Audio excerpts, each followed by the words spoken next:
कहा था ना, तुम्हारा बेटा हरगिज इतना जिम्मेदार नहीं हो सकता कि बगैर कहे कोई काम कर ले। उसे तो 100 बार कहना पड़ता है, तब जाकर वो अपनी जगह से हिलता है।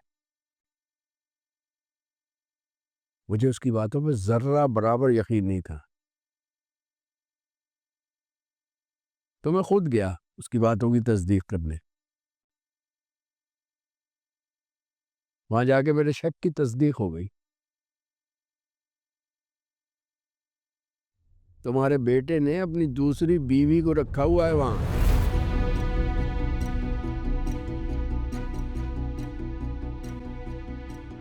क्या?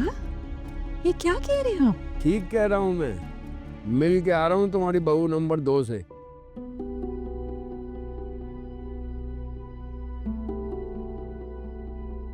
इस कदर होशियार और तेज लड़की है कि मैं तुम्हें बता नहीं सकता।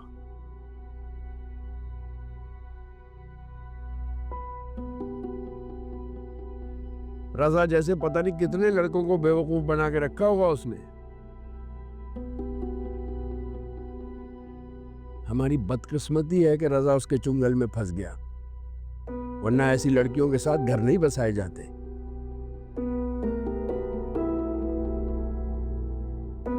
पता नहीं क्या सोच के रजा ने सायरा जैसी लड़की को छोड़कर उसका इंतखाब किया। वो किसी सूरत भी सायरा के हम पल्ला नहीं है। बस भी कर दे, ऐसी भी कोई हूर परी नहीं है आपकी बहू। वाजबी सी शक्लो सूरत है, वो तो अपने बाप के पैसे पर इतराती फिरती थी।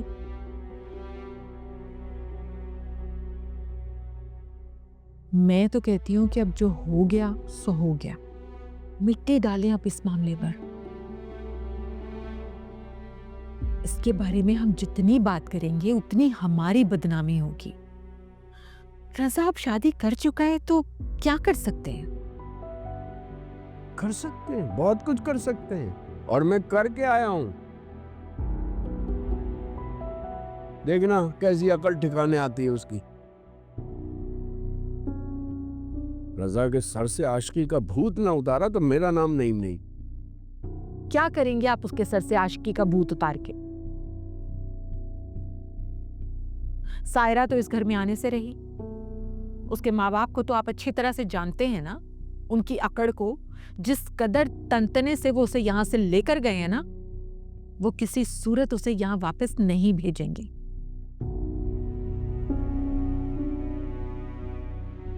चाहे रजा अपनी दूसरी बीवी को रखे या ना रखे। तो फिर हमें क्या जरूरत है अपने बेटे को दरबदर करने की? अगर उसने अपना घर बसा लिया है तो बसा रहने दे, और सायरा की कहानी को आप खत्म समझें। किस किस्म की माँ हो तुम? तुम्हें अपने बेटे की दूसरी शादी से जरा फर्क नहीं पड़ता? नहीं पड़ता मुझे फर्क। इसलिए क्योंकि हर किसी को अपनी जिंदगी अपनी मर्जी से जीने का हक हासिल है।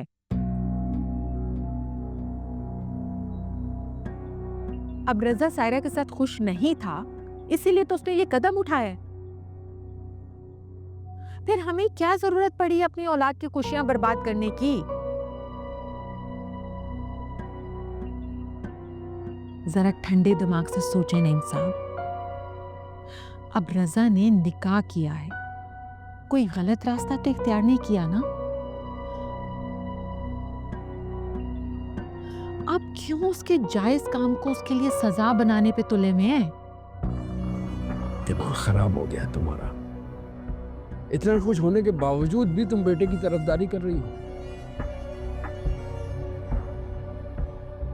तुम्हारी इन्हीं गलतियों की वजह से ये नौबत आई है।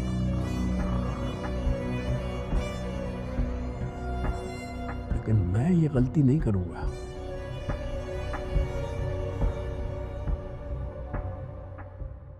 रजा को तुम्हें सबक सिखा के रहूंगा, चाहे कुछ हो जाए।